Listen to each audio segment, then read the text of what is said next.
Breaking news Kurnool bus దుర్ఘటన FIR లో పెట్టిన సెక్షన్లపై విమర్శలు వస్తున్నాయి. నామమాత్రంగా బిఎన్ఎస్ 125A 106(1) సెక్షన్ల కింద కేసు నమోదు చేశారు. 19 మంది ప్రాణాలు పోయిన కేసులో ఈ సెక్షన్లేంటన్న ప్రశ్నలు వస్తున్నాయి. కర్నూలు ప్రమాదంలో ప్రయాణికుల ప్రాణాలు కాపాడే అవకాశం ఉన్న డ్రైవర్లు పట్టించుకోలేదు. నిర్లక్ష్యంగా బస్సును నడిపి రోడ్డుపై ఉన్న బైక్ పైకి పోనిచ్చాడు డ్రైవర్. A1 గా బస్సు డ్రైవర్, A2 గా బస్సు ఓనర్ పై కేసు నమోదు చేశారు. డ్రైవర్ పేరు, ఓనర్ పేరు తెలియదంటూ ఎఫ్ఐఆర్ లో పేర్కొనడం అనుమానాలకు తావిస్తోంది.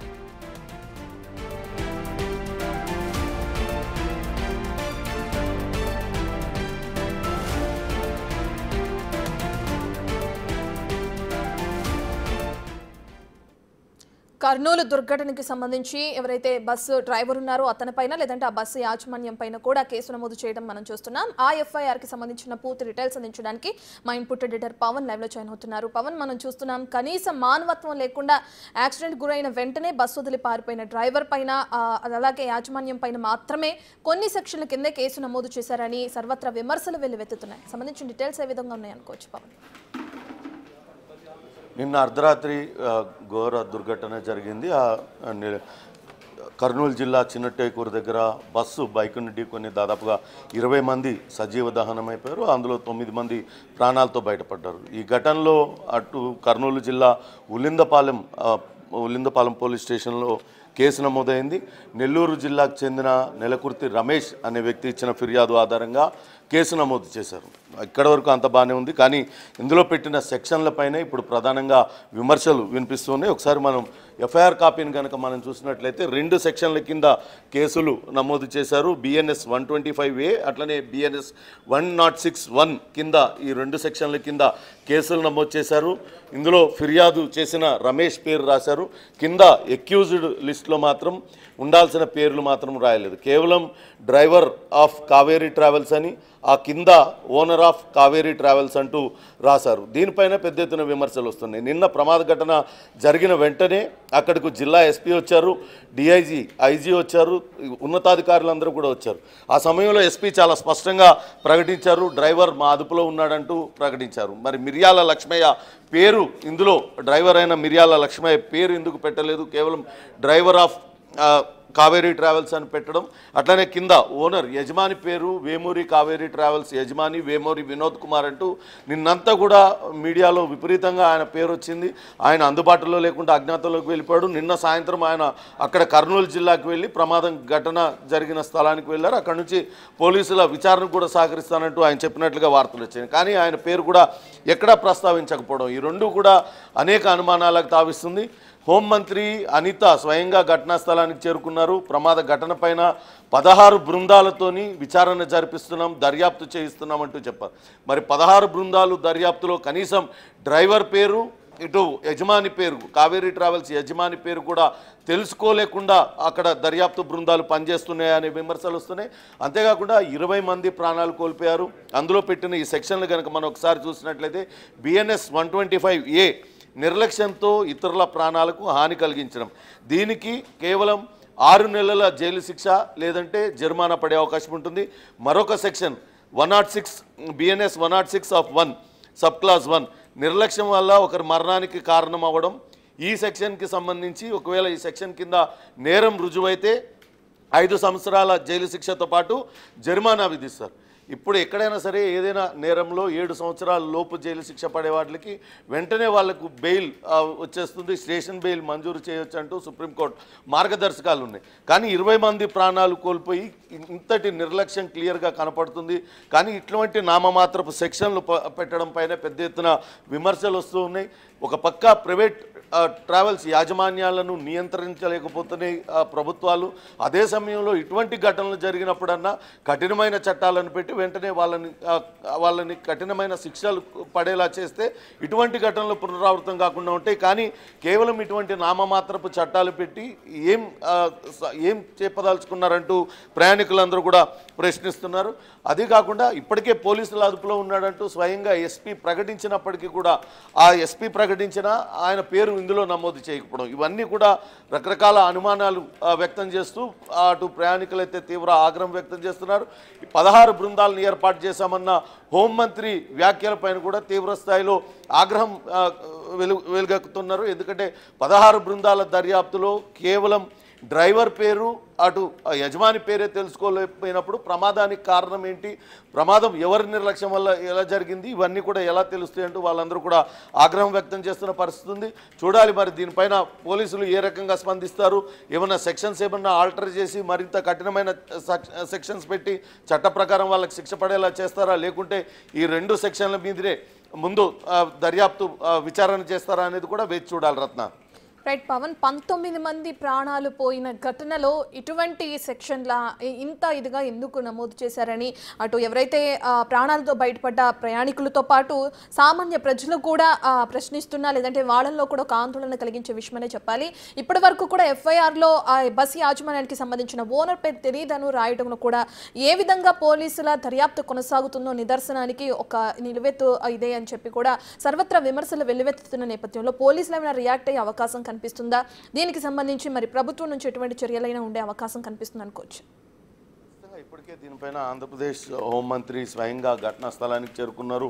అక్కడ రవాణా శాఖ మంత్రి మండిపల్లి రాంప్రసాద్ రెడ్డి ఆయన ఘటనా స్థలానికి చేరుకున్నారు. ఇటువంటి ప్రమాదాలు తిరిగి పునరావృతం కాకుండా చర్యలు తీసుకుంటాం, ఇటువంటి ప్రైవేట్ ట్రావెల్స్ యాజమాన్యాల ఆగడాలకు అడ్డుకట్ట వేస్తామంటూ చెప్పారు. ఇక్కడ తెలంగాణ ముఖ్యమంత్రి రేవంత్ రెడ్డి ఇతర మంత్రులు కూడా స్పందించారు. జరిగిన ఘటనపైన తమ సంతాపాన్ని తెలియజేశారు. ఇటువంటి ఘటనలు పునరావృతం కాకుండా కఠినంగా వ్యవహరించాలంటూ రవాణా శాఖ అధికారులకైతే చెప్పారు. ఆంధ్రప్రదేశ్ ప్రభుత్వం మరి ఎటువంటి చర్యలు తీసుకుంటుందనేది వేచి చూడాలి. ప్రస్తుతానికి 2 సెక్షన్లు పెట్టారు.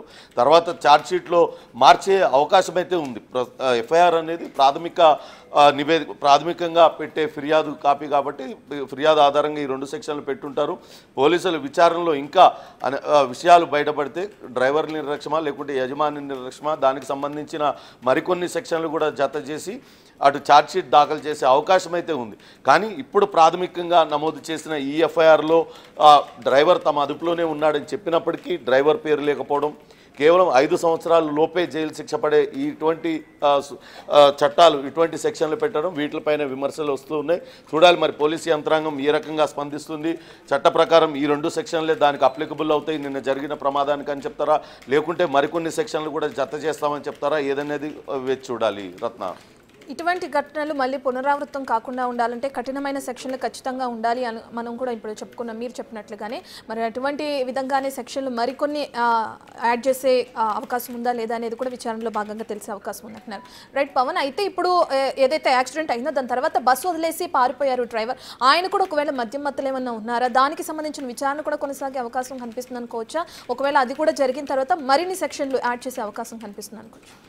వాస్తవానికి ఐపీసీ నుంచి బిఎన్ఎస్కి మారిన తర్వాత ఇటువంటి రోడ్డు ప్రమాదాల దానిలో చాలా కఠినమైన చట్టాలను తీసుకొచ్చింది. బిఎన్ఎస్లో ఏంటంటే హిట్ అండ్ రన్కి చాలా పెద్ద శిక్ష, 10 సంవత్సరాలు ఆ పైబడి శిక్ష ఉంటుంది. అది 125 ఆఫ్ 106 ఆఫ్ 1 కింద ఇందులో పెట్టారు. కానీ 106 సబ్ క్లాస్ 2 కింద అయితే 10 సంవత్సరాలకు పైబడి శిక్ష పడే విధంగా ఆ చట్టం ఉంటుంది. మరి అది ఎందుకని ఇందులో పెట్టలేదు అనేది అర్థం కాని పరిస్థితి ఉంది. ఎందుకంటే మొదటగా అక్కడి నుంచి డ్రైవర్ తప్పించుకునే ప్రయత్నమే చేశారు. తప్పనిసరి పరిస్థితుల్లోనే వాహనాన్ని నిలుపుదల చేయాల్సి వచ్చింది. గుద్ది అక్కడి నుంచి పారిపోయే ప్రయత్నం చేశారు. ఆ పారిపోయే ప్రయత్నంలోనే మంటలు చెలరేగి బస్సు మొత్తం దగ్ధమైపోయింది. మరి 106 ఆఫ్ సబ్ క్లాస్ 2 కింద ఎందుకు సెక్షన్ పెట్టలేదనేది ఇప్పుడు పెద్ద ఎత్తున విమర్శలు అయితే వస్తున్నాయి. అయితే ఈ ప్రైవేట్ ట్రావెల్స్ ఆగడాలపైన ఇప్పటికే ఇరు రాష్ట్ర ప్రభుత్వాలు కూడా తీవ్రమైన ఆగ్రహంతోనే నిన్న జరిగిన దుర్ఘటన పైన అంతర్గత సమీక్షలు నిర్వహిస్తున్నారు. రవాణా శాఖ ఎటువంటి చర్యలు తీసుకుంటే ఇకపై ప్రైవేట్ ట్రావెల్స్ ఆగడాలకు అడ్డుకట్ట వేసే విధంగా గట్టి చర్యలు తీసుకోవాలంటూ ఇప్పటికే ఆదేశాలు జారీ చేసిన నేపథ్యంలో ఈరోజు ఉదయం నుంచి కూడా నిబంధనలకు విరుద్ధంగా నడుస్తున్న ప్రైవేట్ ట్రావెల్స్ బస్సులన్నిటిపైన కూడా ఆర్టీఏ అధికారులు కొరడా జులిపించారు. వాళ్ళందరిపైన ఫైన్లు వేస్తూ ఉన్నారు. కొన్ని బస్సులను సీజ్ చేసి కూడా అటు రవాణా శాఖ కార్యాలయాలకు తరలించిన పరిస్థితిని మనం చూస్తున్నాం. చూడాలి మరి ఇంకా ముందు ఎటువంటి యాక్షన్ తీసుకుంటారు, వీటిని కట్టడి చేయడానికి ఏ రకమైన ప్రణాళికతో ముందుకు వెళ్తారు అనేది మాత్రం వేచి చూడాలి. రత్న, ఇప్పటికే డ్రైవర్ పైన అనేకమైన కేసులు ఉన్నాయి. ఇంతకు ముందు కూడా ఇదే విధంగా యాక్సిడెంట్ చేశారని కూడా పోలీసులు తెలియజేయడం కూడా మనం చూసాం. ఇప్పుడు వాటిని కూడా పరిగణలోకి తీసుకునే అవకాశం ఉందనుకోవచ్చు అంటారా? ఖచ్చితంగా ఇటువంటి పెద్ద వాహనాలు ఏదైనా రోడ్డు ప్రమాదాలకు గురైనప్పుడు వాళ్ళకి అక్కడికక్కడే స్టేషన్ బెయిల్ ఇస్తారు. అక్కడే వాహనాన్ని కూడా రిలీజ్ చేసేదానికి సుప్రీంకోర్టు మార్గదర్శకాలు కొన్ని ఉన్నాయి. దానికి లోబడే పోలీసులంతా కూడా వ్యవహరించాల్సి ఉంటుంది. ఒకవేళ ఇతను గతంలో కూడా ఇటువంటి యాక్సిడెంట్ల చరిత్ర ఉంటే అతన్ని ఉద్యోగంలో కొనసాగిస్తున్నందుకు యజమాని కూడా బాధ్యత వహించాల్సి వస్తుంది. కానీ ఎవరు ప్రమాదానికి కారణం ఎవరు, దర్యాప్తులో ఏం తేలింది, ఆ కోర్టు విచారణలో ఏమొచ్చింది అనేది ముఖ్యంగా వాటినన్నింటినీ పరిగణలో తీసుకుంటారు. ప్రస్తుతం ఇతని పైన అయితే డ్రైవర్ అతను లైసెన్స్ తీసుకున్న విధానం ఏదైతే హెవీ లైసెన్స్ తీసుకున్నాడో దానికి ఫేక్ డాక్యుమెంట్స్ అన్ని కూడా పెట్టాడన్న వార్తలు వస్తున్నాయి. దానికి సంబంధించిన ఆధారాలను కూడా సేకరించారు. ఇట్లా హెవీ లైసెన్స్ తీసుకోవడానికి తప్పుడు ధృవపత్రాలు ఇవ్వడం, అలానే నిర్లక్ష్యంగా వాహనాన్ని నడిపి ప్రమాదానికి కారణం అవడం, వీటిలన్నింటినీ పరిగణలో తీసుకొని అతని పైన అయితే విచారణ కొనసాగిస్తారు.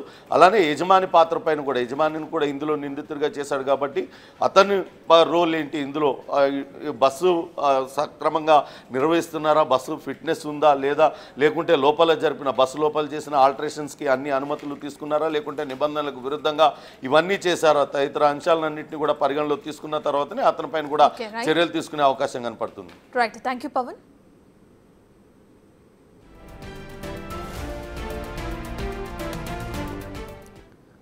రైట్, ఇక కర్నూలు బస్సు ప్రమాదంలో ఖరీదైన 234 సెల్ ఫోన్స్ దగ్ధమయ్యాయి. హైదరాబాద్కు చెందిన మంగనాథ్ అనే వ్యాపారి 46 లక్షల విలువైన రియల్మీ సెల్ ఫోన్ల బాక్సులను బస్సులో పార్సల్ చేశారు.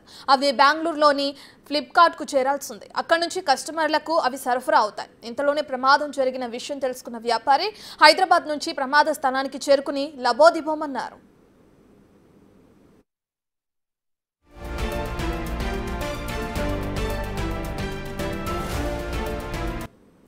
ప్రమాదంలో మంటల తీవ్రత పెరగడానికి ఈ సెల్ ఫోన్ల బ్యాటరీలు పేలిపోవడం కూడా ఓ కారణమేనని అటు ఫోరెన్సిక్ నిపుణులు అంటున్నారు.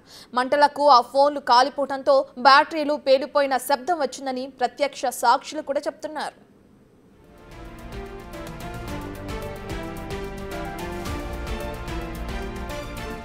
ఏపీ అగ్నిమాపక సేవల విభాగం director general Venkataramana bus luggage విభాగంలో ఉంచిన కొత్త మొబైల్ ఫోన్లు మంటలను మరింతగా పెంచాయన్నారు.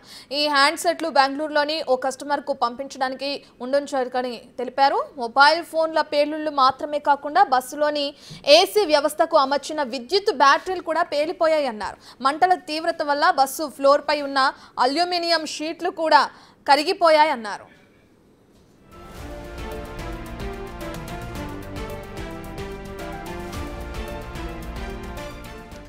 కరిగిపోయిన షీట్ల కింద నుంచి ఎముకలు బూడిద కింద పడడం చూశామని వెంకటరమణ తెలిపారు. ఇంధన లీకేజీ కారణంగా ముందు భాగంలో మంటలు అంటుకున్నాయన్నారు. ఎదురుగా వచ్చిన బైక్ బస్సు కింద ఇరుక్కుపోవడంతో దాని నుంచి చెందిన పెట్రోల్ స్పార్క్స్ తో మంటలు అంటుకున్నాయని కూడా చెప్పారు. దీంతో బస్సు మొత్తం మంటల్లో చిక్కుకుందని తెలిపారు.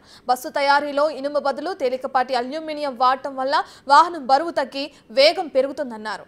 ఈ అగ్ని ప్రమాద సమయంలో ఆ లోపం ప్రమాదాన్ని మరింత పెంచిందని తెలిపారు.